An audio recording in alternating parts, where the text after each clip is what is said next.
गरुड़ स्तंभ का निर्माण किया था विदिशा में। यहाँ तक हुआ था गरुड़ स्तंभ। तो एंटियालकिड्स तक्षशिला का नरेश था और इसका राजदूत था हेलियोडोरस, जो विदिशा में वासुदेव यानी भगवान विष्णु के सम्मान में गरुड़ स्तंभ स्थापित किया था। गरुड़ किसकी सवारी है? भगवान विष्णु की, उनके सम्मान में, यानी कि ब्राह्मण धर्म का उत्थान हुआ और संस्कृत भाषा का यहाँ पर देखते हैं उदय का यहाँ पर उन्नति हुई। शुंग काल में संस्कृत भाषा का पुनरुत्थान हुआ। इसके उत्थान में महर्षि पतंजलि का विशेष योगदान रहा है। और किसका? मनुस्मृति का। हाँ, चर्चा किए थे ना कि जहाँ पर नारियों की पूजा होती है वहां पर देवताओं का निवास होता है। मनुस्मृति का वर्तमान स्वरूप की रचना भी इसी काल में हुई थी। इतना हो गया था। तो देखिए, अगर चर्चा की जाए तो हेलियोडोरस यानी यूनानी था, लेकिन गरुड़ स्तंभ हिंदू धर्म से संबंधित प्रथम स्तर स्मारक है। और इस काल में भागवत धर्म का उदय हुआ तथा वासुदेव विष्णु की उपासना प्रारंभ हुई। और क्या विशेषता रही? मौर्य काल में स्तूप कच्ची ईंटों और मिट्टी की सहायता से बनते थे, परंतु शुंग काल में इनके निर्माण में पाषाण का प्रयोग अधिकता से देखा जाता है। पाषाण का प्रयोग होने लगा। देखिए, कनिंघम महोदय ने 1873 में कनिंघम महोदय ने 1873 में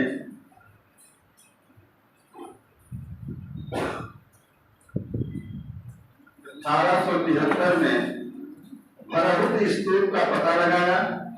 भरहुत स्तूप का पता लगाया। भरहुत स्तूप का पता लगाया। भरहुत स्तूप का पता लगाया। किसने? कनिंघम महोदय ने 1873 में भरहुत स्तूप का पता लगाया। उसकी वेष्टनी और तोरण द्वार अधिकांशतः शुंगकालीन। उसकी वेष्टनी और तोरण द्वार, वेष्टनी और तोरण द्वार, वेष्टनी और तोरण द्वार, यानी कि भरहुत स्तूप की वेष्टनी और तोरण द्वार अधिकांशतः शुंगकालीन थे। यानी कि शुंग काल में इसकी वेष्टनी और तोरण द्वार का सौंदर्यीकरण किया जा रहा था। उसमें कुछ फेरबदल किया रहा था, अच्छा बनाने की कोशिश की गई रही होगी। अधिकांशतः शुंगकालीन था। कुछ देख लीजिए शुंगकालीन कला के उदाहरण देख लीजिए। शुंगकालीन कला, थोड़ा फास्ट निकल चलते हैं हम लोग। कला में देख लीजिए विदिशा का गरुड़ ध्वज, जो आपको हमने बता दिया। विदिशा का गरुड़ ध्वज, विदिशा का गरुड़ ध्वज, विदिशा का गरुड़ ध्वज। भांजा का चैत्य एवं विहार, भांजा का चैत्य एवं विहार इस काल के कुछ खास कलाओं में से हैं। अजंता का नवा चैत्य मंदिर, अजंता का नवा चैत्य मंदिर, अजंता का नवा चैत्य मंदिर,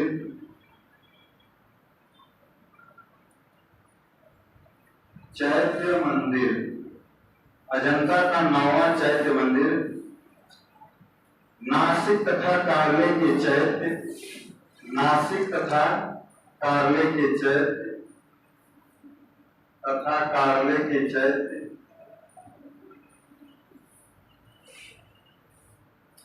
नासिक तथा कार्ले के चैत्य। मथुरा की अनेक यक्ष श्रेणियों की मूर्तियां, मथुरा के अनेक यक्षिणियों की मूर्तियां।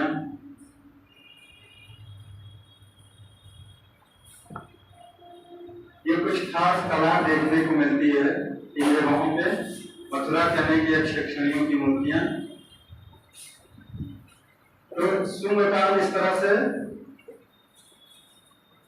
हमने जो कुछ विशेष था इसमें से बता दिया। आइए पाल वंश देखते हैं, बता दें।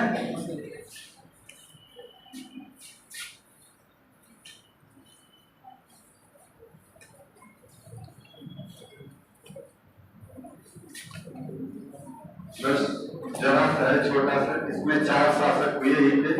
पाल वंश,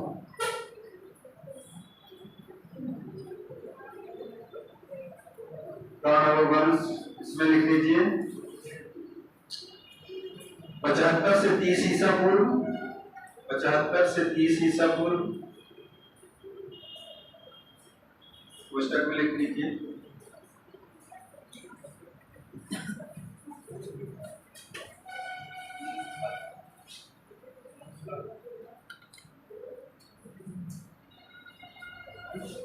ईसा पूर्व 75 से ईसा पूर्व 30,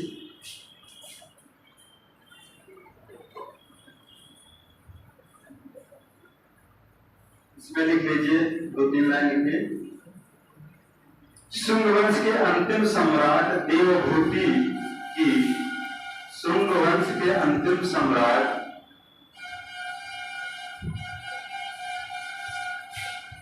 कौन? देवभूति। शुंग वंश के अंतिम सम्राट देवभूति की हत्या करके उसके सचिव, देवभूति की हत्या करके उसके सचिव, देवभूति की हत्या करके उसके सचिव वसुदेव ने, वसुदेव या वासुदेव, वसुदेव या वासुदेव ने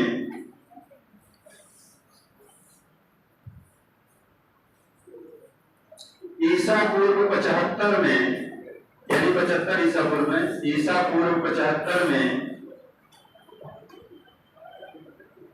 75 में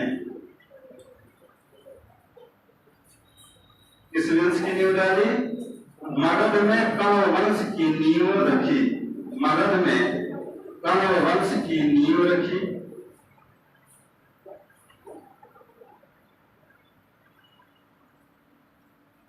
इस वासुदेव ने कण्व वंश की नींव रखी। इसमें केवल 4 ही शासक हुए, इसमें केवल 4 ही शासक हुए, यानी वासुदेव, भूमिमित्र, भूमिमित्र नारायण, भूमिमित्र नारायण, और आपका अंतिम कौन है? सुशर्मन, सुशर्मन। पहले ये वाला सर है सुशर्मन, वासुदेव, भूमिमित्र नारायण और सुशर्मन। इन्होंने ईसा पूर्व 30 तक राज्य किया, इन्होंने ईसा पूर्व 30 तक राज्य किया, यानी 30 ईसा पूर्व तक राज्य किया। पुराणों के अनुसार इस वंश को, पुराणों के अनुसार इस वंश को आंध्र वृत्तियों ने, आंध्र वृत्तियों ने, वृत्त मन सेवक होता है, यानी आंध्रों के सेवक, आंध्र वृत्तियों ने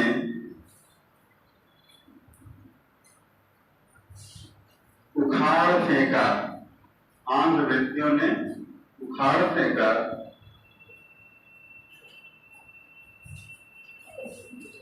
आंध्र वृत्तियों ने उखाड़ फेंका। किंतु आंध्र वृत्तियों के मगध तक राज्य करने का कोई अन्य प्रमाण नहीं है, किंतु आंध्र वृत्तियों के मगध तक राज्य करने के, मगध तक राज्य करने का कोई अन्य प्रमाण नहीं है।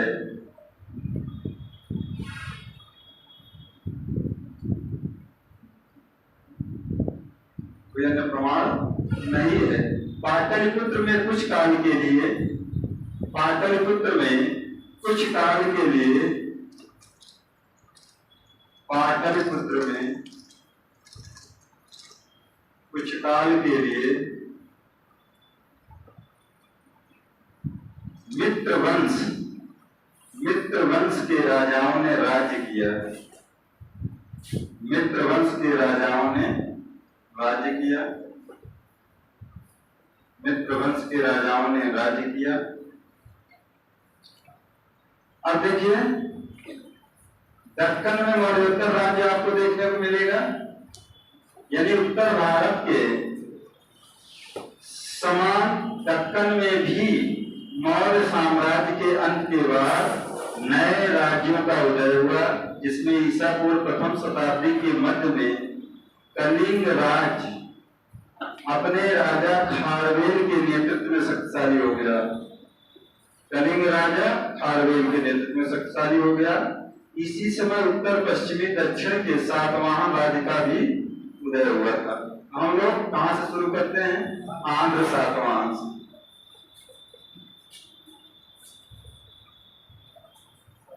आंध्र सातवाहन वंश देख लीजिए धड़ाक से। इसमें नौ वंश में बहुत कुछ नहीं था, बस यही अंतिम और लास्ट पूछा जाता है। यानी कि वासुदेव ने देवभूति की हत्या की और अंतिम सुशर्मा रहा। हाँ बताइए भाई, क्या जिज्ञासा है?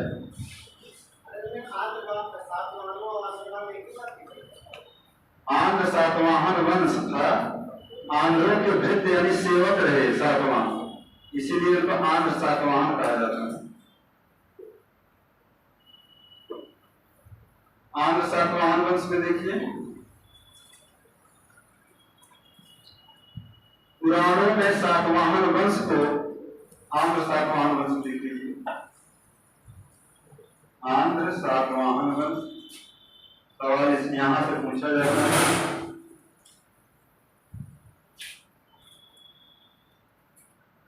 आंध्र सातवाहन वंश, पुराणों में सातवाहन वंश को आंध्र जातीय तथा आंध्र भृत्य कहा गया है। आंध्र जातीय तथा आंध्र भृत्य कहा गया है। आंध्र जातीय तथा आंध्र भृत्य कहा गया है पुराणों में।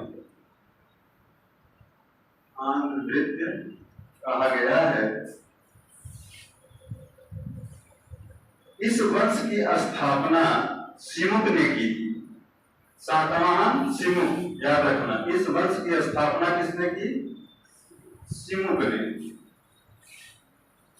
स्थापना सिमुक ने की। पूछा गया है कई बार, इस वंश की स्थापना सिमुक ने की थी।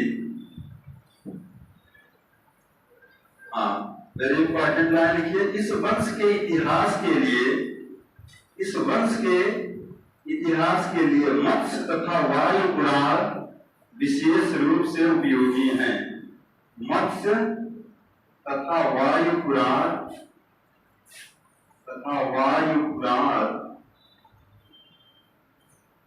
विशेष रूप से उपयोगी हैं।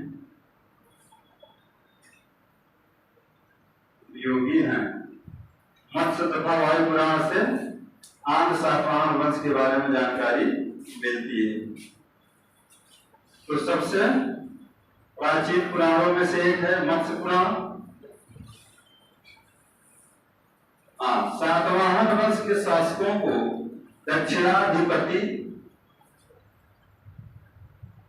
सातवाहन वंश के शासकों को दक्षिणाधिपति, दक्षिण का अधिपति यानी दक्षिणाधिपति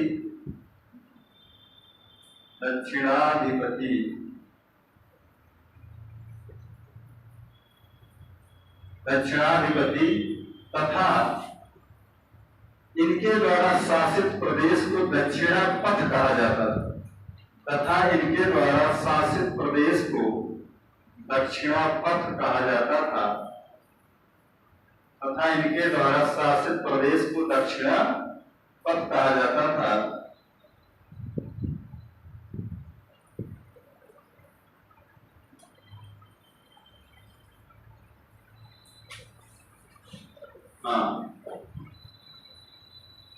अगर इनके मूल स्थान की बात की जाए तो ये महाराष्ट्र में पड़ता है प्रतिष्ठानपुरी, इनकी राजधानी भी थी ना। हाँ, लिख लीजिए सातवाहनों का मूल निवास स्थान महाराष्ट्र का प्रतिष्ठान माना जाता है। सातवाहनों का मूल निवास स्थान महाराष्ट्र का प्रतिष्ठान, महाराष्ट्र में पड़ता था प्रतिष्ठान, पूरी कहीं कहीं लिखा प्रतिष्ठान, महाराष्ट्र का प्रतिष्ठान माना जाता है। और सिम को हमने बता दिया कि ये प्रथम शासक था। तो और इसमें देखिए बहुत कुछ न जाकर आते हैं हम लोग सातकर्णी प्रथम पर, जो इम्पोर्टेंट है। सातकर्णी प्रथम, इसका प्रथम नरेश लिखिए सातकर्णी। हम कहीं सीखी वाला सा भी है, जो भी लिखना चाहते हो। सातकर्णी प्रथम, सातकर्णी प्रथम। तो प्रथम नरेश जिसने स्थापना की कौन था? सिमुक। सातवाहन वंश की स्थापना किसने की थी? सिमुक, याद रखिएगा, ये सिमुक। और इस वंश के बारे में हमें जानकारी मत्स्य और वायु पुराण से मिलती है। सातकर्णी प्रथम के बारे में देख लीजिए, लिख लीजिए इस वंश का प्रथम योग्य शासक था।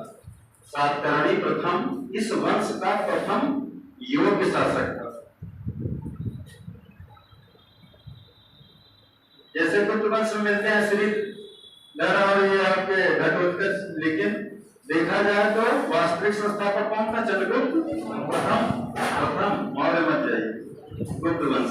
हाँ, इस वंश का प्रथम योग्य शासक था। इसकी उपलब्धियों का ज्ञान नागानिका के नासिक लेख से होती है। नायानिका या नागानिका के नासिक लेख से होती है। नागानिका या कहीं कहीं नायानिका भी लिखा है, कुछ भी लिखा हो जानिएगा वही नागानिका के नासिक लेख से। नासिक प्रशस्ति पत्र मिला है ना, नासिक लेख से होती है। नासिक लेख नागानिका के नासिक लेख से होती है। इसकी उपलब्धियों का ज्ञान नागानिका के नासिक लेख से होती है।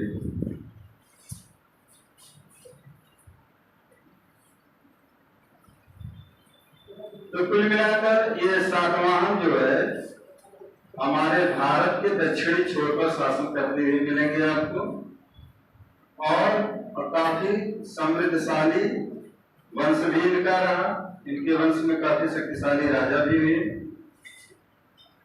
जिनमें से देखिए पुराणों में सातकर्णी प्रथम को कृष्ण का पुत्र कहा गया है। सवाल पूछे गए हैं पुराणों में सातकर्णी प्रथम को कृष्ण का पुत्र कहा गया है। कृष्ण का पुत्र कहा गया है, अरे वही श्री कृष्ण भाई, कृष्ण का पुत्र कहा गया है।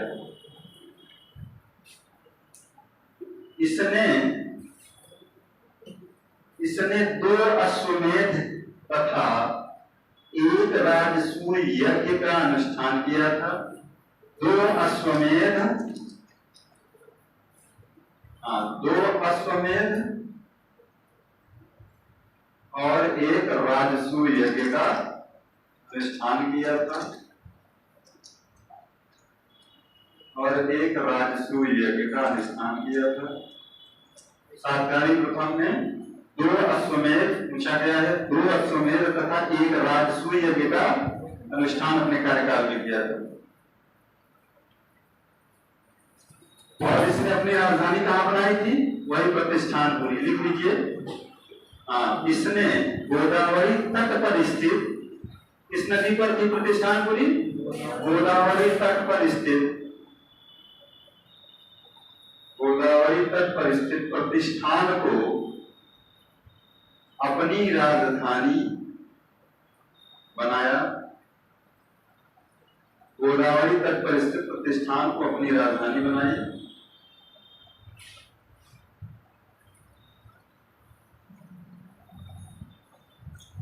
तो बहुत दिनों तक इनका शासन काल रहा भाई सातवाहनों का, लगभग 3 सदियों तक, 300 वर्षों तक इन्होंने निरंतर उत्कर्ष की ओर बढ़ते रहे ये लोग। और एक दीर्घकाल तक भारतीय इतिहास के किसी भी अन्य राजवंश ने अबाध रूप से इतना शासन नहीं किया था जितना सातवाहनों ने किया था, लगभग 300 वर्ष तक। सातकर्णी प्रथम ने मालव शैली की गोल मुद्राएं, खास चीजें की। सातकर्णी प्रथम ने मालव शैली की गोल मुद्राएं तथा गोल मुद्राएं, मालव शैली में गोल मुद्राएं, मालव शैली में गोल मुद्राएं तथा अपनी पत्नी के नाम पर रजत मुद्राएं उत्तीर्ण कराई, तथा अपनी पत्नी के नाम पर रजत मुद्राएं ढलवाई या उत्तीर्ण करवाई। पत्नी के नाम पर रजत मुद्राएं और मालव शैली की गोल आकृति की मुद्राएं उन्होंने उत्तीर्ण करवाई।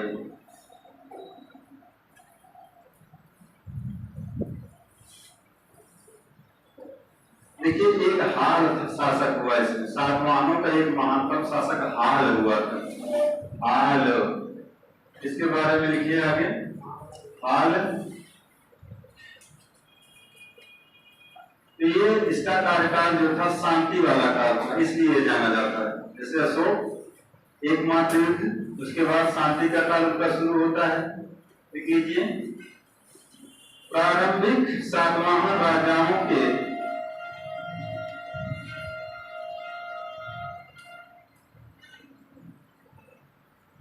युद्ध में सातकर्णी प्रथम, प्रारंभिक सातवाहन राजाओं के युद्ध में सातकर्णी प्रथम तो शांति में हाल महानतम शासक रहा। तो शांति काल में हाल महानतम शासक रहा। हाल शांति, शांति में हाल महानतम था, युद्ध प्रिय था, ये युद्ध प्रिय था, ये शांत प्रिय था, ऐसे जाने। हाल कैसा शासक था? शांत प्रिय शासक। हाल युद्धों के बल पर अपना नाम कमाया था, ये शांत प्रिय शासक रहा। यदि प्रारंभिक सातवाहन राजाओं की बात की जाए तो युद्ध में सातकर्णी प्रथम तो शांति में हाल महानतम शासक रहा। हाँ, यह एक बड़ा कवि तथा, यह एक बड़ा यानी हाल एक बड़ा कवि तथा कवियों एवं विद्वानों का आश्रयदाता भी था। यह एक बड़ा कवि तथा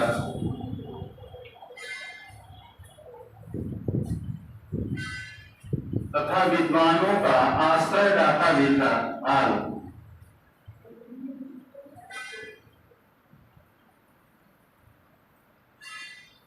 इसकी पूछी जाती गाथा सप्तशती, किसी ने पढ़ा है? लिख लीजिए, गाथा सप्तशती नामक प्राकृत भाषा में, गाथा सप्तशती नामक प्राकृत भाषा में, ये लिख दे रहे हैं, गाथा सप्तशती नामक, ये की मुक्तक काव्य है। गाथा सप्तशती नामक प्राकृत भाषा में, प्राकृत भाषा में लिखी गई थी भाई। गाथा सप्तशती नामक प्राकृत भाषा में हाल ने एक मुक्तक काव्य की रचना की थी। मुक्तक काव्य की रचना की थी,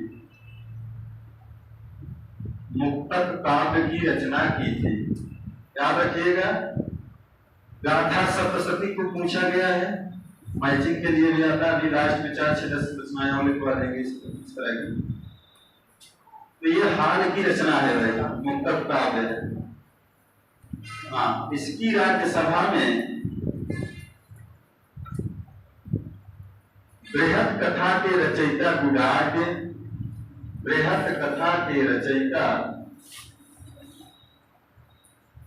गुडाढ्य,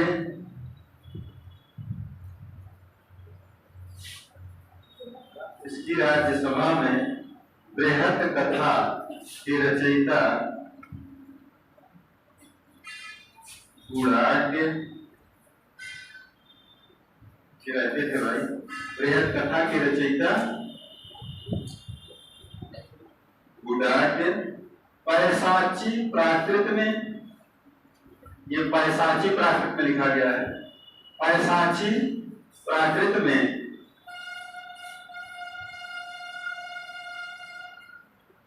तथा कातंत्र नामक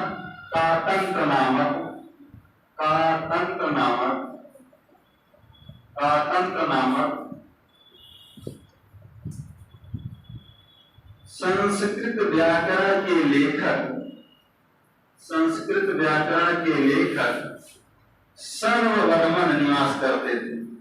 कातंत्र के लेखक सर्ववर्मन,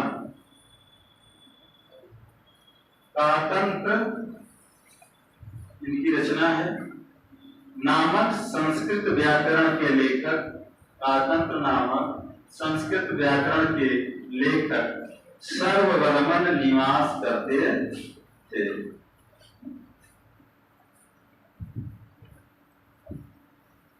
और देखिए इसके और टॉप मोस्ट नरेशों में गौतमी पुत्र सातकर्णी भी था। लिख लीजिए इसके बारे में 4 लाइन। गौतमी पुत्र सातकर्णी, हाल का वही बृहत कथा मंजरी पूछा जाता है, याद रखिएगा। बृहत कथा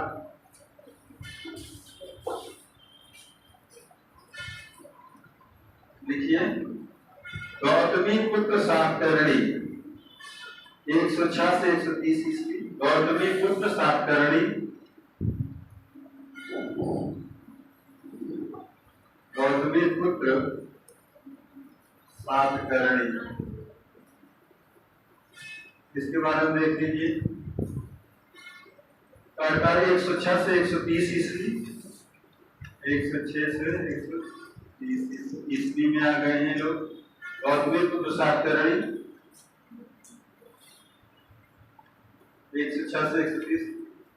यह इस वंश का 23वां तथा सबसे महान शासक था। देखिए, यह इस वंश का 23वां तथा सबसे महान शासक था। 23वां तथा सबसे महान, ऐसे लिख दिया करो सर। शासक था, 23वां तथा सबसे महान शासक था।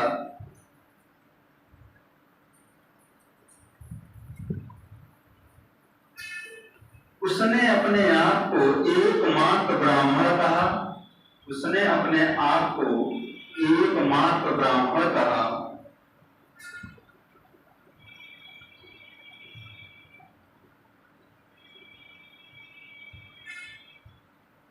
उसने अपने आप को एकमात्र ब्राह्मण कहा, कामा शकों को हराया। अर्थ में लिखते चलिए, कामा लगा दिए। शकों को हराया। शकों अभी पढ़ाएंगे। शक कुशाण भाई। शकों को हराया,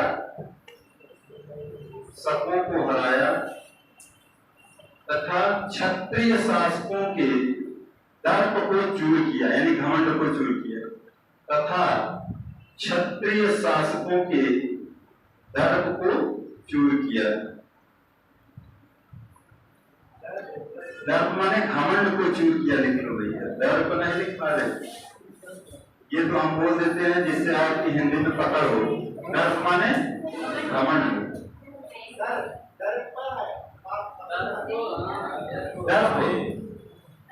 दर्प को चूर किया। आगे लिखिए। इसकी सैनिक विजयों की जानकारी, इसकी सैनिक विजयों की जानकारी इसकी मां बलश्री के नासिक प्रशस्ति से मिलती है। इसकी सैनिक विजयों की जानकारी इसकी मां बलश्री के नासिक प्रशस्ति, इसकी मां थी बलश्री के नासिक प्रशस्ति से, नासिक प्रशस्ति, बलश्री के नासिक प्रशस्ति से मिलती है। इसकी सैनिक विधियों की जानकारी इसकी मां यानी बरश्री के नासिक प्रशस्ति से मिलती है। देखिए, अपने नाम के आगे अपनी मां का नाम भी ये लोग जो जोड़ते थे, गौतमी पुत्र सातकर्णी, इस तरह से। आगे देखिए, जोगल थम्बी मृदभांड, जोगल थम्बी, जोगल थम्बी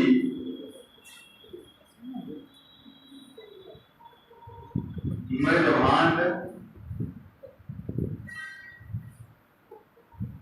हम चाहते हैं कम से कम लिखा जाए, क्या किया जाए, इतिहास है। जोगल थम्बी मृदभांड नासिक से,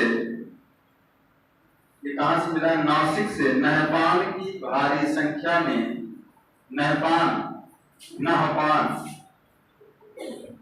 नहपान भी एक शासक था ना, नया नाम सुनेंगे आप। नहपान की भारी संख्या में जोगल थम्बी मृदभांड नासिक से नहपान की भारी संख्या में लगभग 8000 से अधिक, पुस्तक में लिखने की चांदी की मुद्राएं मिली हैं।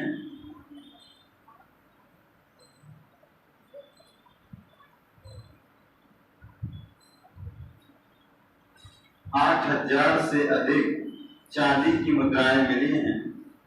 किस शासक की हैं ये मुद्राएं? नहपान की। नहपान की भारी संख्या में लगभग 8000 से अधिक चांदी की मुद्राएं मिली हैं। उन पर सातवाहन शासक द्वारा, उन पर सातवाहन शासक द्वारा पुनः ढलवाए जाने के चिन्ह भी हैं।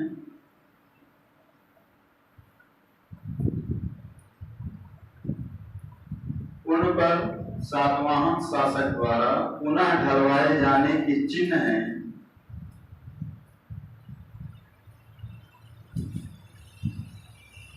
इससे क्या पता चलता है? क्योंकि नहपान क्या था? छहरात वंश का शासक था। यह किस वंश का शासक था? छहरात वंश का शासक था। और इस पर इन लोगों ने विजय की थी, सातवाहनों ने। तो इससे यह पता चलता है कि नहपान के जो 8000 चांदी के सिक्के हैं, उन पर पुनः से इन्होंने टंकर करवाया। किसने? सातवाहनों ने। इसका मतलब ये मिलता है कि ये जो जोगल थम्बी मृदभांड से ये सब मिले हैं, ये कहीं न कहीं इस बार इनको हरा रहे होंगे नहपान को, सातवाहन वंशी लोग। इनके सिक्कों पर पुनः से अपना टंकर लगा दिए, यानी पुनः से डरवाए उन चांदी के सिक्कों। तो ये नहपान के जो चांदी के सिक्के मिलते हैं, ये जोगल थम्बी से मिलते हैं। इसी में आगे लाइन बढ़ा के लिखिए, इससे उसकी छहरात वंश के शासक, इससे उसकी मतलब गौतमी पुत्र सातकर्णी की, इससे उसकी छहरात वंश के शासक नहपान पर विजय के संकेत मिलते हैं। इससे उसकी छहरात वंश के शासक नहपान पर विजय के संकेत मिलते हैं।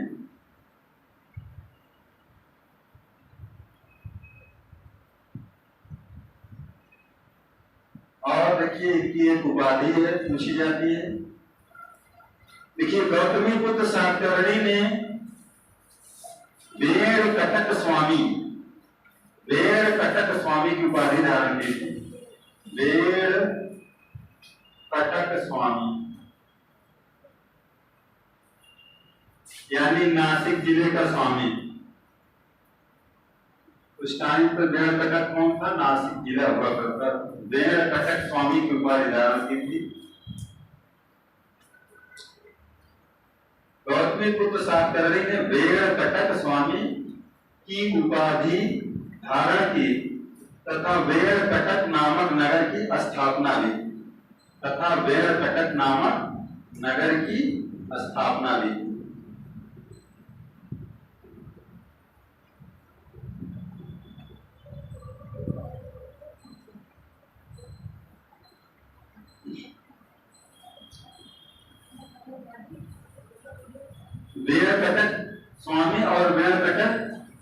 उपाधि थी और इसी नाम से इन्होंने एक नगर की भी स्थापना करवाई। अब देखिए बहुत अच्छी बात, उसने देखिए उसने बौद्ध संघ को अजकालकीय, उसने बौद्ध संघ को अजकालकीय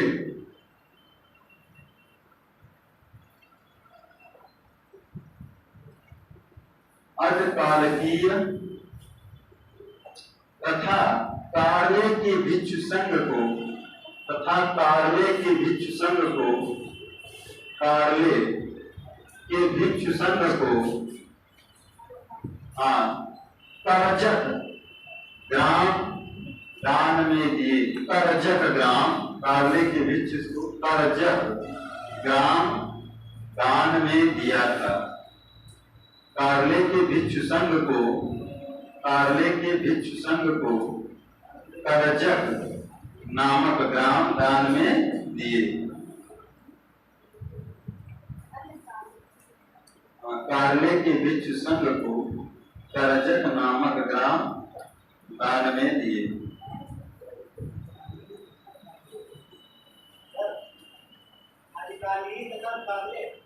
बोल रहे हैं अजकालकीय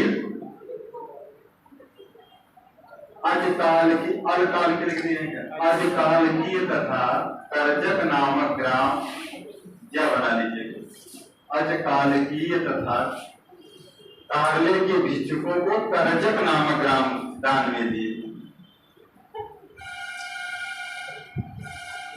तो उसने बौद्ध संघ को अजकालकी तथा कार्ले के भिक्षु संघ को करजक नामक ग्राम दान में दिए थे। अगर इसके साम्राज्य को देखा जाए तो गौतमीपुत्र सातकर्णी का साम्राज्य संभवतः उत्तर में मालवा से लेकर दक्षिण में कर्नाटक तक फैला। मालवा, उत्तर में मालवा से, ऐसे लिख लीजिए, उत्तर में मालवा से, साथ में ऐसे लिख लीजिए, उत्तर में मालवा से दक्षिण में कहां तक फैला था? कर्नाटक।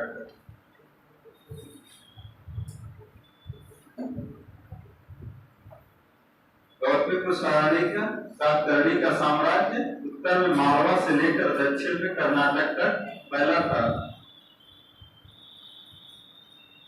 उसने राजा राज तथा दो उपाधियां धारण की थी। उसने वेणकटक राजा राज तथा विंध्य नरेश की उपाधियां धारण की। उसने राजा राज तथा विंध्य नरेश, राजा राज तथा विंध्य नरेश,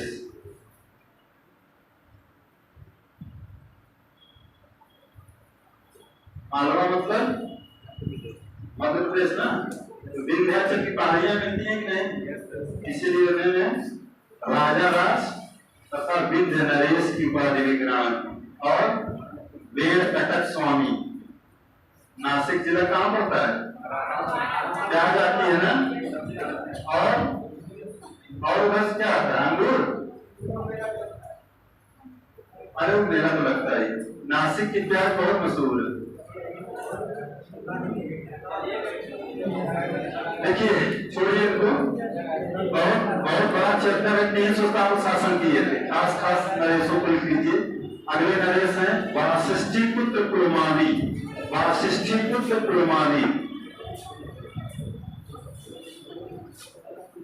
तो नरेशों की भरमार है यहाँ, लेकिन जो प्रसिद्ध है उनके बारे में जाने। वासिष्ठीपुत्र पुलमावी, वासिष्ठीपुत्र पुलमावी, वासिष्ठीपुत्र पुलमावी या मावी लिखा जाता है, पुलमावी, वासिष्ठीपुत्र पुलमावी। इनके बारे में जरा जान लीजिए, ध्यान से सवाल बनते हैं। और ये पुत्र किसके थे? गौतमी पुत्र के बाद उसका पुत्र वासिष्ठीपुत्र पुलमावी राजा बना। लिख लीजिए, गौतमी पुत्र के बाद, गौतमी पुत्र मतलब गौतमी पुत्र सातकर्णी, के बाद उसका पुत्र, जिसके पहले भी पढ़ा है, उसका पुत्र था गौतमी पुत्र के बाद उसका पुत्र वासिष्ठी पुत्र पुलमावी 130 से 154 ईस्वी राजा बना। 130 से 154 ईस्वी राजा बना। गौतमी पुत्र के बाद उसका पुत्र वासिष्ठी पुत्र पुलमावी 130 से 154 ईस्वी राजा बना।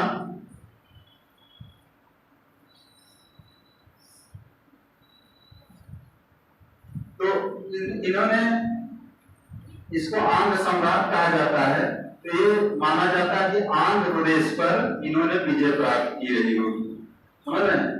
आज का जो आंध्र प्रदेश है, आंध्र वृत्त भी इन्हें कहा जाता है ना, कि आंध्रों के सेवक रहे होंगे। वहीं से ये लोग जो है अपने आप को स्टेब्लिश किए। जैसे वहां पुष्यमित्र शुंग, कंवर वंश, ये सब क्या थे? उनके यहाँ सेनापति या सेवक ही रहे। धीरे धीरे सत्ता हस्तगत कर ली। तो आंध्र प्रदेश पर विजय संभवतः लिख लीजिए पुलमावी ने ही प्राप्त की थी। आंध्र प्रदेश पर विजय संभवतः पुलमावी ने ही प्राप्त की थी। घटना को बताना भाई, नहीं करो गुरु जी पीछे चले जा रहे। हाँ, इतिहास पढ़ने के, प्राचीन इतिहास लिखोगे तभी मजा आएगा, तभी नहीं तो भूल जाओ तुरंत। हम लोग भूल जाते। हाँ कर रहे हैं, टेंशन मत नहीं। देखिए, आंध्र प्रदेश पर विजय संभवतः, आंध्र प्रदेश पर विजय संभवतः पुलमावी ने ही प्राप्त की थी। पुलमावी ने ही प्राप्त की।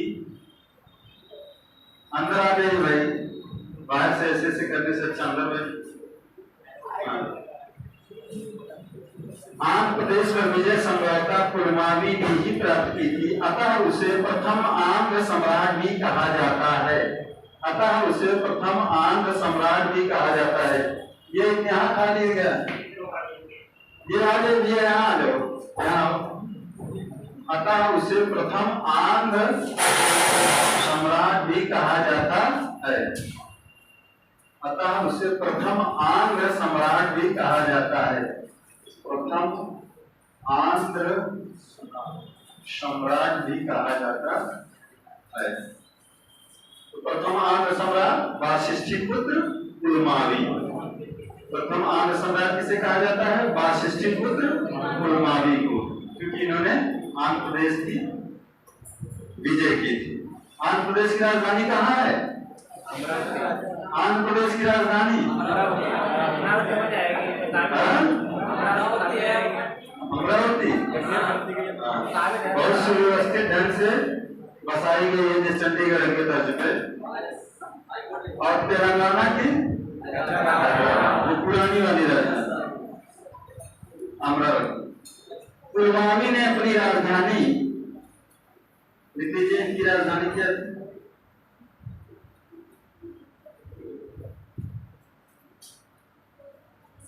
पुलमावी ने अपनी राजधानी आंध्र प्रदेश के औरंगाबाद जिले में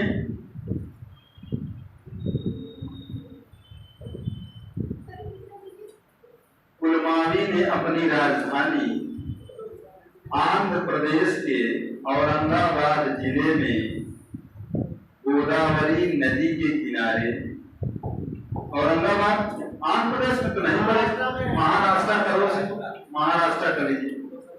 पुलमावी ने अपनी राजधानी महाराष्ट्र के औरंगाबाद जिले में वही पुरानी गोदावरी नदी के किनारे पैठान या प्रतिष्ठान में बनाई, वही राजधानी इनकी भी रही।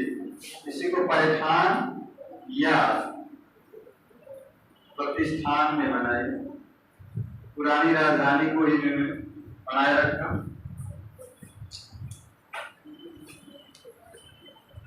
पुलमावी के विषय में देखिए, पुलमावी के विषय में अमरावती से प्राप्त एक लेख से जानकारी मिलती है।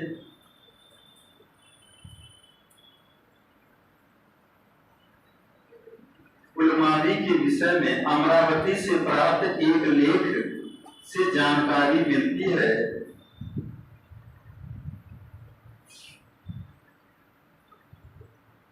इसके समय में ही पूछा गया है विशेष सवाल, इसके समय में ही अमरावती के बौद्ध स्तूप, इसके समय में ही अमरावती के बौद्ध स्तूप बताते हैं सातवाहनों में बनवाया था। सातवाहनों में अगर पूछा जाएगा तो वाशिष्ठी पुत्र कुलमावी, इसमें संशोधन करवाया। लिखिए, इसके समय में ही अमरावती के बौद्ध स्तूप के चारों ओर, बौद्ध स्तूप के चारों ओर, अमरावती के बौद्ध स्तूप के चारों ओर वेष्टिनी का निर्माण कर, वेष्टिनी का निर्माण कर, अरे स्तूप के चारों ओर ऐसे वेष्टिनी नहीं, कुछ दिन बताए थे, हाँ, चारों तरफ से रेलिंग टाइप की बनाई जाती, घेरा, हाँ,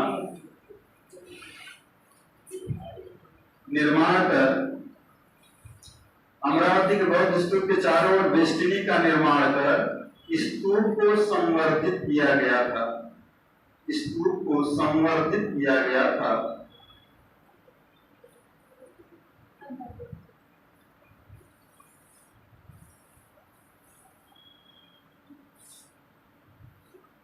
तो ऐसा कहा जाता है कि जो रुद्रदामन था उसकी पुत्री से इन्होंने अपने पुत्र यानी वाशिष्ठी पुत्र कुलमावी का विवाह कर दिया। किसने? गौतमी पुत्र सातकर्णी। रुद्रदामन की पुत्री से अपने पुत्र की शादी करवाकर वैवाहिक संबंध बना लिए। जूनागढ़ अभिलेख में मिलते हैं रुद्रदामन। हाँ, लिख दीजिए। कहा जाता है कि अपनी स्थिति को सुरक्षित करने के लिए, अपनी स्थिति को सुरक्षित करने के लिए गौतमी पुत्र सातकर्णी ने, गौतमी पुत्र सातकर्णी ने अपने पुत्र वाशिष्ठी पुत्र कुलमावी को, गौतमी पुत्र सातकर्णी ने अपने पुत्र ये वाशिष्ठी पुत्र कुलमावी को का विवाह,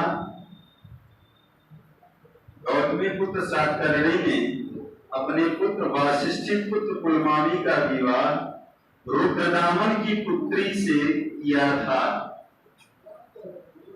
ये भी काफी प्रसिद्ध नरेश है।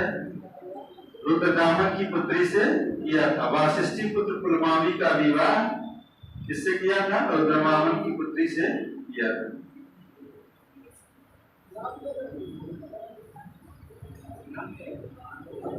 कहा जाता है कि आंध्र प्रदेश में वाशिष्ठी पुत्र कुलमावी के प्राप्त अभिलेख ही सातवाहन वंश के आंध्र प्रदेश में पाए गए अभिलेखों में सबसे प्राचीन अभिलेख। जो आंध्र प्रदेश में सबसे प्राचीन जो अभिलेख मिलता है वो वाशिष्ठी पुत्र कुलमावी का ही मिलता है। इसीलिए इसको क्या कहा गया है? आंध्र, प्रथम आंध्र सम्राट, क्योंकि इन्होंने आंध्र प्रदेश की विजय की थी। छोड़ दीजिए इसको। कुलमावी को देखिए बता रहे, कुलमावी को अपने नाम के आगे मां का नाम सम्मान बस लगाते थे। मातृवंश,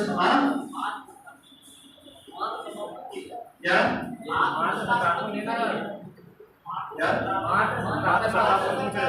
हाँ, मातृसत्तात्मक। अरे ये तो जान ही गए, मातृसत्तात्मक व्यवस्था दिया। बहुत अच्छी बात है। कुलमावी को दक्षिणा पथेश्वर कहा गया है।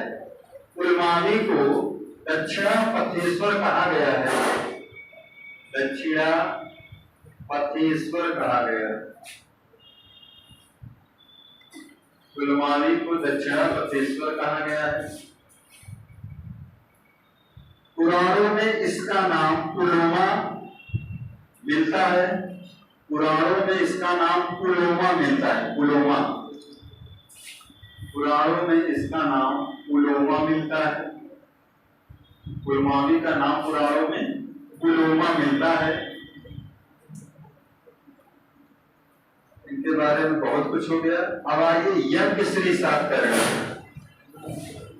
ऐसे मिलेगा इन लोगों का नाम यज्ञ श्री सातकर्णी। ट्रांसफर कर दीजिए ना। माता जी के नाम अपने लगा देते थे, जैसे दक्षिण वाले नहीं लिखते हैं P Chidambaram, P Narasimha Rao, Kamalapati Venkat Narasimha Rao, H D. Deve Gowda, earthen हल्ली गोटे गौड़ा देवी गौड़ा, इतना बड़ा सुनाम। हाँ देखिए, यज्ञ श्री सातकर्णी।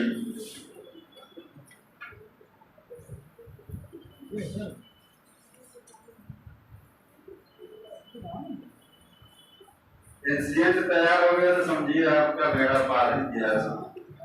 यज्ञ श्री सातकर्णी सातवाहन वंश का यह अंतिम महत्वपूर्ण राजा था। सातवाहन लिख लो। हाँ, यज्ञ श्री सातकर्णी सातवाहन वंश का यह अंतिम महत्वपूर्ण राजा था। इसने शकों द्वारा जीते गए अपने भूभागों पर अंतिम महत्वपूर्ण राजा था।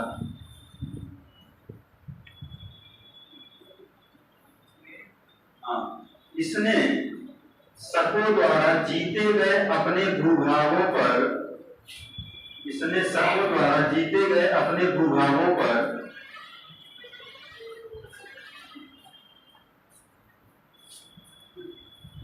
पुनः अधिकार प्राप्त किया।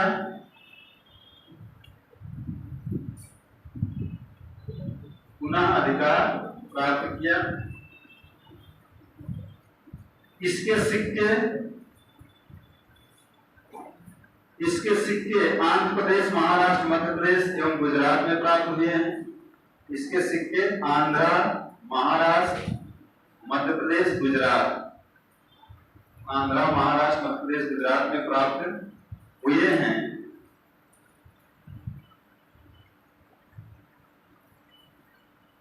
तो इसका जो सबसे इंपॉर्टेंट सवाल पूछा जाता है, ये जल यात्रा का बहुत प्रेमी था, समझ रहे हैं। इसके सिक्कों पर नाव के चिन्ह अंकित किए गए हैं, समझ रहे हैं, लिख लीजिए।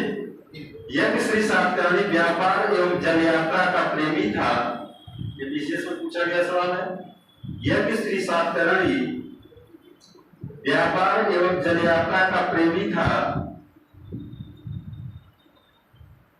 व्यापार एवं जल यात्रा का प्रेमी था। इसके सिक्कों पर जहाज के चित्र बने हुए हैं। इसके सिक्कों पर जहाज के चित्र बने हुए हैं। तो जहाज के चित्र याद रखना, नहीं सातकर्णी तो कई जगह लगे, और जब चार नाम दे दिया जाएगा सातकर्णी कंफ्यूज हो जाएगा।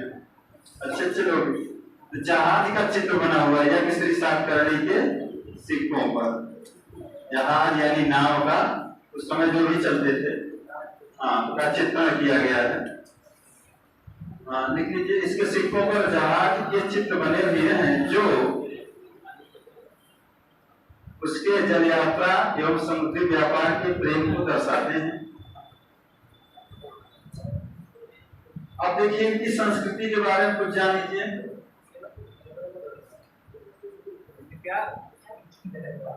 जल यात्रा, जल प्रेमी था, हो गया, क्योंकि जहाज, ये पूछा गया सवाल इसलिए। हाँ, तो सातवाहन युग में देखिए दक्कन की भौतिक संस्कृति के स्थानीय उपादान और उत्तर के वैशिष्ट दोनों का मिश्रण मिलता है। इनकी संस्कृति के बारे में अगर देखा जाए तो लिख लीजिए।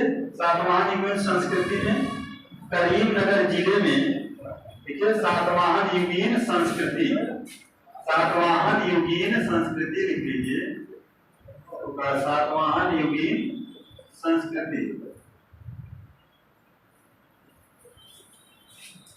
करीमनगर जिले में एक स्थान पर लोहार की दुकान भी मिली है। हाँ, कहाँ पड़ता है? हाँ, सही कह रहे, आंध्रा में।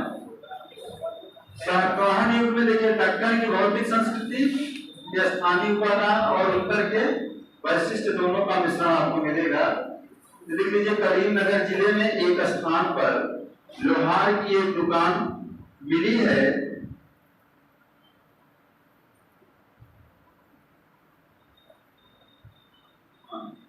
सातवाहनों ने करीमनगर एवं वारंगल के लौह अयस्कों का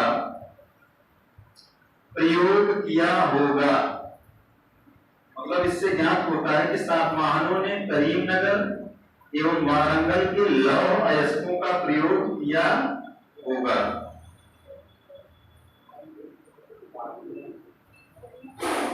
करीमनगर जिले में एक लोहार की दुकान मिली है। इससे ज्ञात होता है कि सातवाहनों ने करीमनगर एवं वारंगल के लौह अयस्कों का यानी भंडारों का प्रयोग किया रहा होगा। हो गया? हाँ, सातवाहनों ने स्वर्ण का प्रयोग बहुमूल्य धातु के रूप में किया होगा। जो खास चीजें हैं वही तो सातवाहनों ने स्वर्ण का प्रयोग बहुमूल्य धातु के रूप में किया होगा, क्योंकि उन्होंने कुषाणों की तरह सोने के सिक्के नहीं चलाए।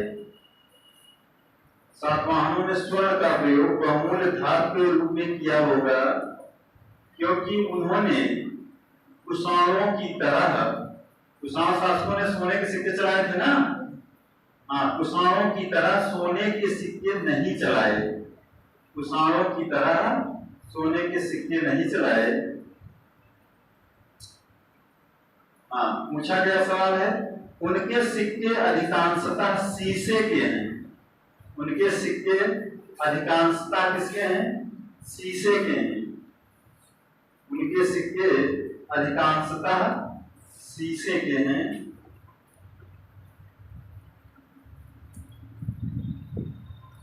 और कोटीन, तांबे और कांसे की मुद्राएं भी चलाई। कोटीन, तांबे और कांसे की मुद्राएं भी चलाई। सीसा, कोटीन, तांबा और कांसा, इतनी धातुओं के सिक्के मैंने चलाए। कोटीन, तांबे एवं कांसे की मुद्राएं चलाई। सीसा, कोटीन, तांबा और कांसा, इतनी धातुओं के ये लोग सिक्काएं चला। सिक्के खास करके इसको याद रखना, सातवाहन सीसा।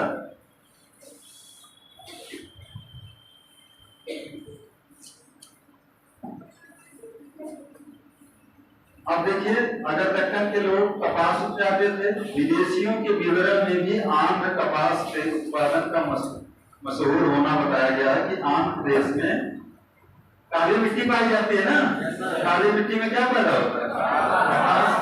और काली मिट्टी किससे बनती है? ज्वालामुखी गुजरात से।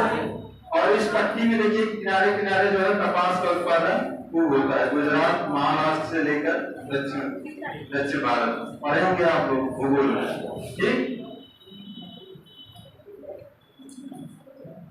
प्लिनी के अनुसार आंध्र राज्य की सेना में, प्लिनी के बारे में तो बताए हैं भाई।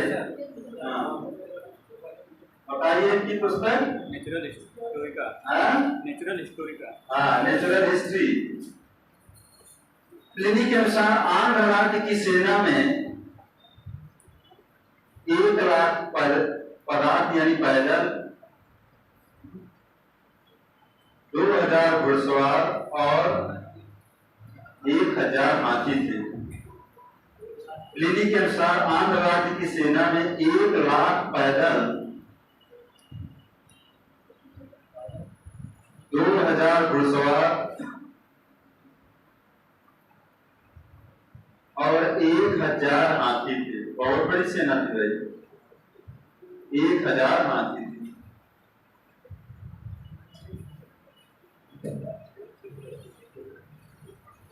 और प्लिनी इसी तरह से देखिए लिखते हैं कि पूर्वी दक्कन में, आंध्र प्रदेश में दीवार से घिरे हुए कम से कम 30 नगर थे और बहुत सारे गांव भी थे। भारी संख्या में रोमन और सातवाहन सिक्कों से बढ़ते हुए व्यापार का संकेत भी मिलता है। ये लाइन जरूर लिखिए, भारी संख्या में मिले रोमन और सातवाहन सिक्कों से, इसका मतलब रोम को इनका आयात निर्यात होता रहा होगा, बल्कि भारी संख्या में मिले रोमन और सातवाहन सिक्कों से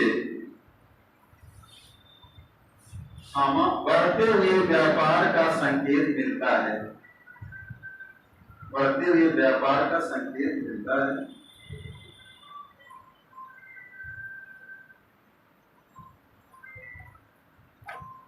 ये कहा जाता है कि ये लोग जो है सातवाहन दक्कन के कबीले के लोग थे, लेकिन बाद में ब्राह्मण बना दिए गए। उनके सामाजिक संगठन की अगर चर्चा की जाए तो गौतमी बुद्ध सातकर्णी ने विच्छिन्न होते हुए चातुर्वर्ण यानी 4 वर्ण वाली व्यवस्था को फिर से स्थापित किया।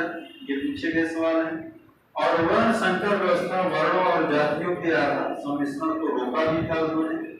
जैसे स्वामी दयानंद सरस्वती ने क्या कहा, वेदों की ओर लौटो। जो लोग अपने धर्म में वापस आना चाहते हैं वो आ सकते हैं। पहले कठिन बनाया गया था कि जो लोग धर्म छोड़ गए हैं वो अब हमसे अछूत हो गए, हमारे धर्म में वापसी नहीं हो सकती है। इस प्रकार की व्यवस्था का यहाँ देखिए चातुर्वर्ण व्यवस्था को इन्होंने स्थान दिया था। ये और वर्ण संकर को प्रथा को रोकने के लिए 4 वर्णों की प्रथा को उसने पुनः स्थापित किया। यानी कि ब्राह्मण व्यवस्था जो थी पहले की, वो सातकर्णी गौतमी बुद्ध सातकर्णी ने व्यवस्थित क्रम में चातुर्वर्ण व्यवस्था को स्थापित करने का प्रयास किया। लिख लीजिए, गौतमी बुद्ध सातकर्णी ने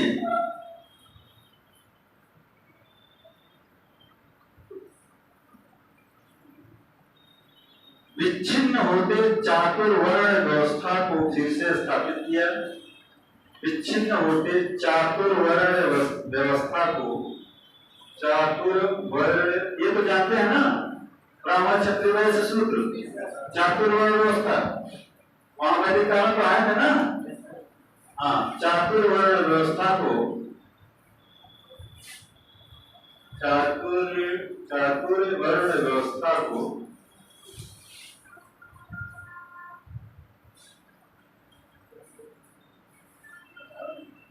फिर से स्थापित किया और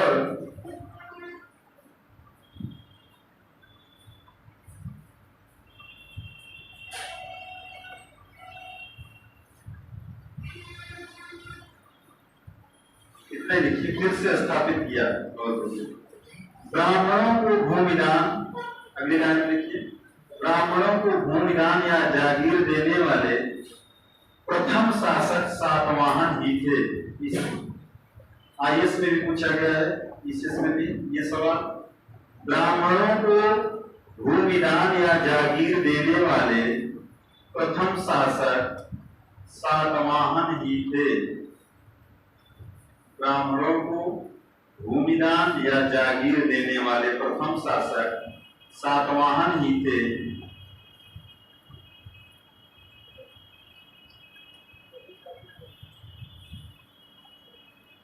किंतु उन्होंने अधिकतर भूमिदान बौद्ध भिक्षुओं को ही दिया था। ये भी बढ़ाइए, किंतु उन्होंने अधिकतर भूमिदान बौद्ध भिक्षुओं को ही दिया। यानी कि शुरुआत ब्राह्मणों को इन्होंने के लिए अधिकतर अधिकांशता किसको दिया था, बौद्ध भिक्षुओं। किंतु उन्होंने अधिकतर भूमिदान बौद्ध भिक्षुओं को ही दिया।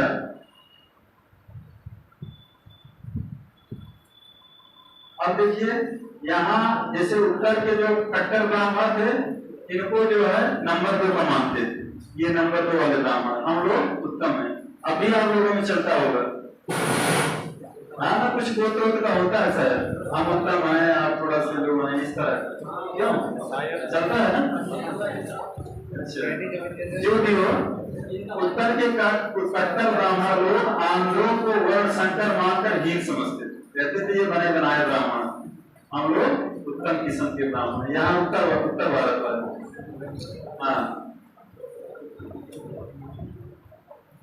देखिए शिल्प एवं वाणिज्य में भी उन्नति हुई। उस समय अनेक वणिक और शिल्पी चमक उठे। शिल्पी और वणिक दोनों ने बौद्ध धर्म के निमित्त उदारतापूर्ण दान दिया। उस समय पे देखिए शिल्प और वाणिज्य की बड़ी उन्नति हुई थी, यानी सातवाहन काल में। शिल्पी और वणिक दोनों ने बौद्ध धर्म के निमित्त बहुत सारा दान भी दिए थे। जो शिल्पी होते थे वो दिष्टों को बहुत उदारता के साथ दान किया करते थे। शिल्पियों में देखिए, शिल्पियों में गांधिकों का नाम दाता के रूप में, गांधिकों का नाम, गांधिको समझते हो? गांधिकों का नाम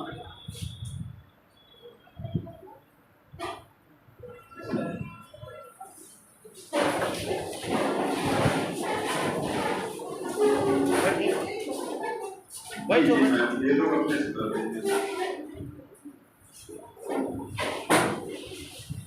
आज बच्चे कम हैं, नहीं तो बहुत ज़्यादा आज तो कम है बच्चे इसमें। भाई क्या जो पढ़ाया जाता है किसको समझ में नहीं आ रहा है? बताइए जिसकी जो समस्या हो। ये सब बोल बताओ, समाधान किया जाएगा, डांटा नहीं जाएगा आपको। और अब हर संडे को टेस्ट होगा, ठीक है?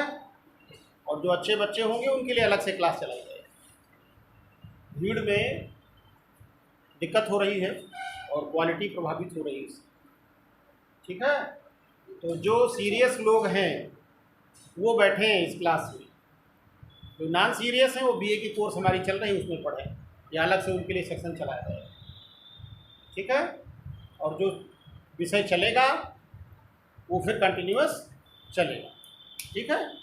सारे बच्चे यहीं के हैं कि कोई नहीं, बाहर संडीला बिलग्राम से कोई आता है क्या? कितने लोग हैं? जरा संडीला के बताना, हाथ उठा के। तो ये गांधिकों का मतलब समझ रहे हैं? गांधिकों का मतलब है हींग, जानते हैं ना? हींग बहुत ज्यादा महकती है ना। हाँ, तो वो संभवतः बताया जाता है कि इसी बिरादरी से गांधी जी भी थे। गांधी लिखते थे ना, गांधी यानी गांधी, हींग बेचने वाले। हाँ, गलिया थे ना, व्यापारी वर्ग से थे ना गांधी जी, गंधिको। तो ये गंधिको लोग जो थे ये बड़े मुक्त हस्त से दान किया करते थे, ठीक? वो धुआंधार और बिच्छुओं को दान किया करते थे। तो इनका ये है, शिल्पियों में गंधिकों का नाम दाता के रूप में बारंबार उल्लिखित हुआ है। गंधिकों में देखा जाए तो शिल्पी कहलाते थे और जो इत्र आदि बनाते थे। साथ में ये लोग सेंट का कार्य करते थे, जैसे कन्नौज में आदि बनता है सेंट समझ रहे हैं? इत्र, हाँ, इत्र। और वो वही हींग वाला व्यापार किया करते थे। हींग समझते हैं ना? हाँ, गांधी, इसीलिए गांधी जी का नाम गंधी यानी गांधी पड़ा था। इत्र और ये हींग का व्यापार करने वाले गंधी लोग होते थे उस समय। आप भी देखिए, हींग महंगी मिलती है, बहुत महंगी मिलती है, जंगलों से निकाली जाती थी। हाँ, पेड़ से। इसलिए ये देखिए, ये लोग सातवाहन काल में ये शिल्पी हुआ करते थे, व्यापारी हुआ करते थे। इनका बारंबार जो है प्रशस्त पत्रों में उल्लेख हुआ है। शिल्पियों में गंधिकों का नाम दाता के रूप में बारंबार उल्लेख हुआ है। और श्रेणी के प्रधान को श्रेष्ठी कहा जाता था। ये कई बार हमने बताया है, क्या कहा जाता था? श्रेष्ठी। श्रेणी मतलब व्यापारी, और उसके प्रमुख को क्या कहा जाता था? श्रेष्ठी कहा जाता था। और हड़ौच नामक एक अंतरराष्ट्रीय बंदरगाह की हमने चर्चा की थी। इधर पड़ता था ये भृगुपक्ष हड़ौच, पश्चिमी या पूर्वी क्षेत्र में। हाँ जी, इधर पड़ता था आपके पश्चिमी यानी अरब सागर। और ताम्रलिप्ति कहाँ पड़ता था? हाँ, देखिए एंशिएंट हिस्ट्री थोड़ा भाई समझने में दिक्कत है। एक दो बार आप पढ़ के आओगे, निश्चित तौर पर पकड़ते जाओगे। हाँ, ये चला दिए। तो देखिए, उस समय श्रेणी के प्रधान को क्या कहा जाता था? श्रेष्ठी कहा जाता था। और श्रेणी के कार्यालय को निगम सभा भी कहा जाता था। अब इसको अपने अर्थ में लिख लो या हम लिखवा दें? लिख लेंगे, चलिए। हाँ, हड़ौच सातवाहन काल का प्रमुख अंतरराष्ट्रीय बंदरगाह एवं व्यापारिक केंद्र था। ये सवाल आया है, कुछ लिख लीजिए इसको। हड़ौच सातवाहन काल का, हड़ौच सातवाहन काल का। कुछ ज्यादा हो जा रहा है क्या? रिटेन वर्क बता रहा है। हम कब पढ़ाएंगे, ज्यादा लिखाएंगे, हमें भी दिक्कतें होती है। हमको लगता है भूल जाओगे, ये होगा कि सर ने कुछ पढ़ाया नहीं, हमने कब पढ़ा देंगे अपने स्तर से लिखना देंगे। बाकी ठीक ठीक, जैसा आप थोड़ा हमको बता दिया करिए कि कोई दिक्कत हो रही है, कम लिखाइए या ज्यादा लिखाइए या ज्यादा समझाइए, हम अपने हिसाब से उसको ठीक करेंगे। पहले सर ने ये बताया था कि देखिए भाई यहाँ हर लेवल के बच्चे हैं, सिविल के कम मिलेंगे, लोअर परीक्षाओं की तैयारी करने में ज्यादा मिलेंगे, बहुत ज्यादा जीपीडी भी बच जाए, लेकिन हम पूरा पढ़ाने की कोशिश करते हैं, ज्यादा से ज्यादा गहराई में जाने की कोशिश रहती है। चलिए कोई बात नहीं। तो गंधी तो समझ गए होंगे, इत्र और हिंग के व्यापारी को कहा जाता था, श्रेणी जो है व्यापारियों के कारवा जो होता था श्रेणी, और उसके प्रमुख को श्रेष्ठी कहा जाता था। देखिए भारत सातवाहन काल का प्रमुख अंतरराष्ट्रीय बंदरगाह था, बंदरगाह एवं व्यापारिक केंद्र था, ऐसे लिखे, इसी से पूछा गया। भारत सातवाहन काल का प्रमुख अंतरराष्ट्रीय बंदरगाह एवं व्यापारिक केंद्र था भड़ावच। हाँ, ये क्या था? बंदरगाह समझ रहे हो ना, शिपयार्ड, लोकल के टाइम में जो पढ़ा है। हाँ जी, व्यापारिक केंद्र था। सातवाहन काल में व्यापार व्यवसाय में, देखिए सातवाहन काल में व्यापार व्यवसाय में चांदी एवं तांबे के सिक्कों का प्रयोग होता था। चांदी एवं तांबे के सिक्कों का प्रयोग होता था, जिसे तरसापड़ कहा जाता। चांदी एवं तांबे के सिक्कों का प्रयोग होता था, जिसे संयुक्त रूप से क्या कहा जाता था? तरसापड़। ये कई बार बताए भी हैं, लिखवा भी दे रहे हैं। तरसापड़ या तारसापड़ कहा जाता था। देखिए दक्कन में बौद्ध गुफाएं, जो भी बौद्ध गुफाएं मिली हैं, वो सातवाहन काल की हैं। सातवाहन काल में दक्कन की सभी गुफाएं बौद्ध धर्म से संबंधित, जो भी गुफाएं मिली हैं दक्कन की सातवाहन काल में, वो किससे रिलेटेड थी? किस धर्म से? बौद्ध धर्म से।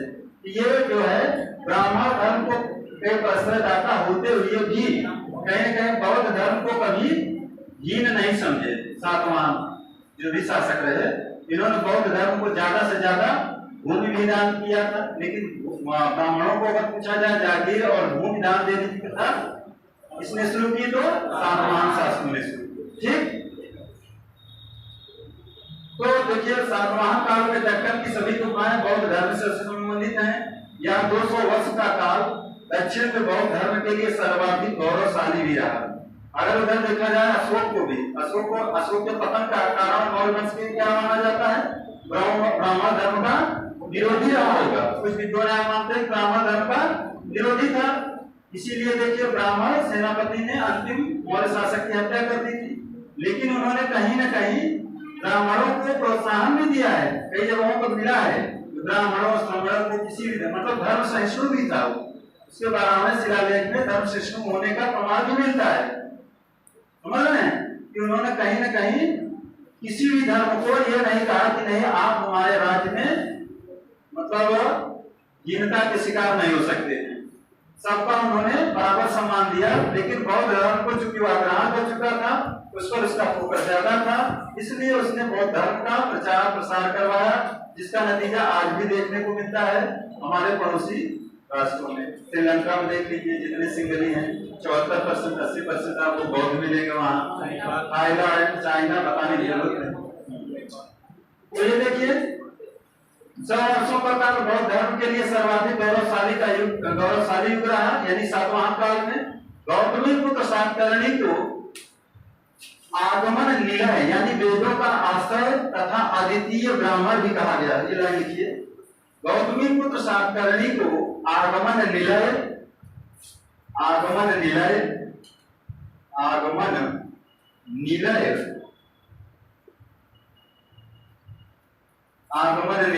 कोष्टक में लिखिएगा, वेदों का आश्रयदाता, वेदों का आश्रय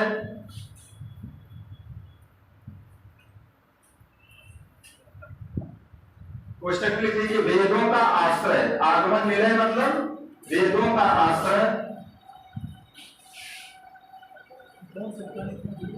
आश्रय, आगमन निलय यानी वेदों का आश्रय, और अद्वितीय ब्राह्मण कहा गया है।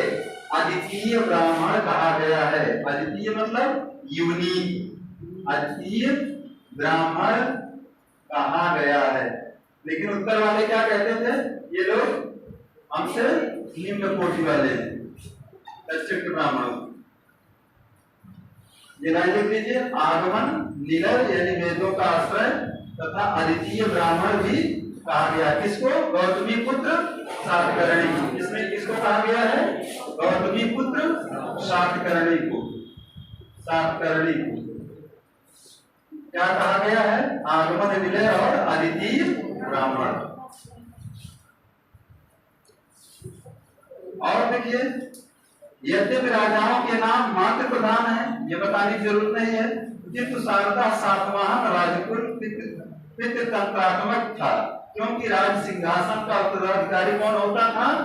पुत्र होता था, पुत्री नहीं होती थी। हाँ, मातृ सत्तात्मक तो रहा, मातृ प्रधान तो रहा, लेकिन बेटियों को इन्होंने तो सत्ता दी नहीं, दिया तो इन्होंने पुत्रों को। हाँ, तो पितृ प्रधान भी कहा जा सकता है। पितृतंत्रात्मक था, मातृ प्रधान होते हुए भी यह क्या था? पितृतंत्रात्मक था। पितृतंत्रात्मक कह सकते हैं, पितृतंत्रात्मक। तंत्रात्मक मतलब सत्ता। सत्ता कैसी होती थी? पितृतंत्रात्मक होती थी। बाकी यहाँ था क्या? मातृ प्रधान। माँ को बहुत ज्यादा वरीयता दी गई है, इसीलिए देखिए सबके नाम के आगे माँ का नाम जुड़ा है, यज्ञश्री सातकर्णी। इनका प्रशासनिक ढांचा देख लीजिए। सातवाहनों ने कई प्रशासनिक इकाइयां वही रखी जो अशोक के काल में पाई गई। उनके समय में जिला को अशोक के काल की तरह आहार कहा जाता। जिले को क्या कहा जाता था? आहार। जिले को क्या कहा जाता था? आहार, आहार। वहां भी यही कहा जाता था। मौर्य काल में भी प्रशासनिक ढांचे में उनके अधिकारी मौर्य काल की तरह ही अमात्य और महामात्य कहलाते थे। जो अधिकारी होते थे यहाँ भी अमात्य और महामात्य कहलाते थे। अमात्य और महामात्य कहलाते थे। अमात्य और महामात्य कहलाते थे। और देखिए, ग्रामीण क्षेत्रों में प्रशासक को गौलमिक कहलाता। जो ग्रामीण क्षेत्रों का प्रशासक था वो गौलमिक कहलाता था। लिख लीजिए एक लाइन, जो इंपॉर्टेंट समझ में आएगी हम लिखवा देंगे। लिखिए, ग्रामीण क्षेत्रों में प्रशासक को गौलमिक, ग्रामीण क्षेत्रों का प्रशासक, ऐसे लिखिए, ग्रामीण क्षेत्रों का प्रशासक गौलमिक कहलाता था। गौलमिक कहलाता था। गौलमिक कहलाता था। और यह एक सैनिक टुकड़ी का प्रधान भी होता था। और यह एक सैनिक टुकड़ी का प्रधान भी होता था।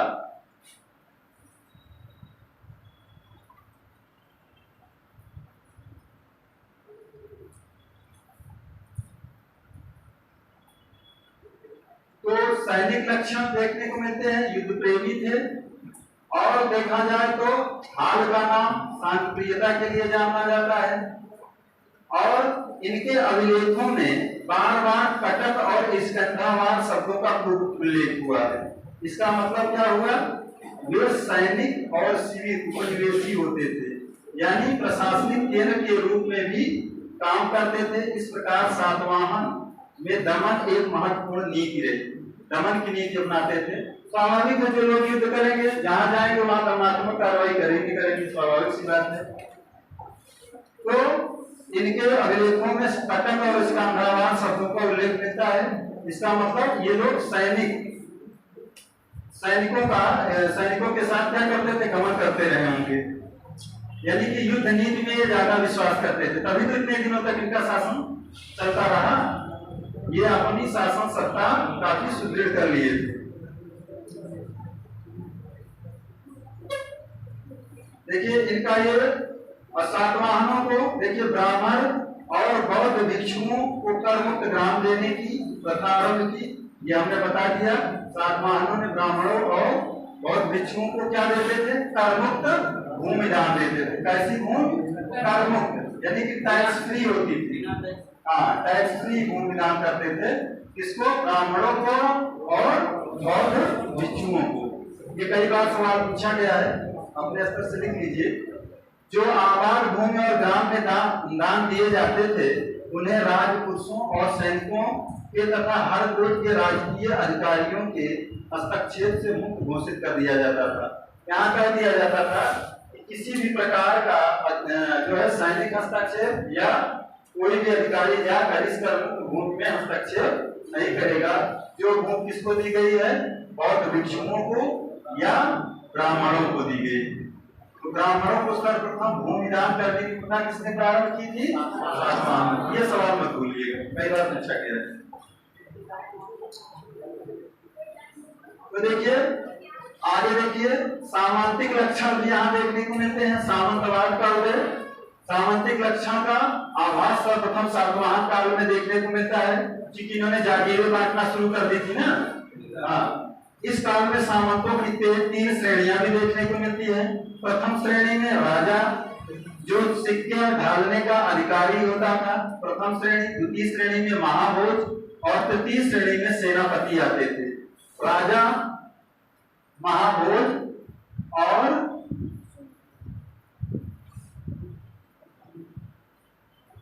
और सेनापति, इनकी कैटेगरी हुआ करती थी।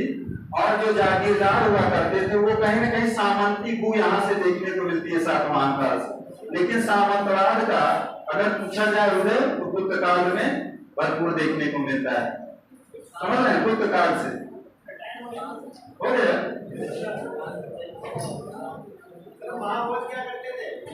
महाभोज भी एक तरह के सामंत हुआ करते थे। कहने का मतलब ये हुआ कि हाँ, ये राजकीय कर्मचारी रहे होंगे, इनको जागीरें मिली थी, सैनिक इनके अंदर में रहते रहे होंगे निश्चित तौर पर। इसी तरह से देखिए 3 कैटेगरी में मिलती है कि प्रथम श्रेणी में राजा होता था, जो सबसे ऊपर होता था, उसके बाद महाभोज, उसके बाद सेनापति। तो ये सब जो है इनके कर्मचारी और अधिकारी रहे होंगे।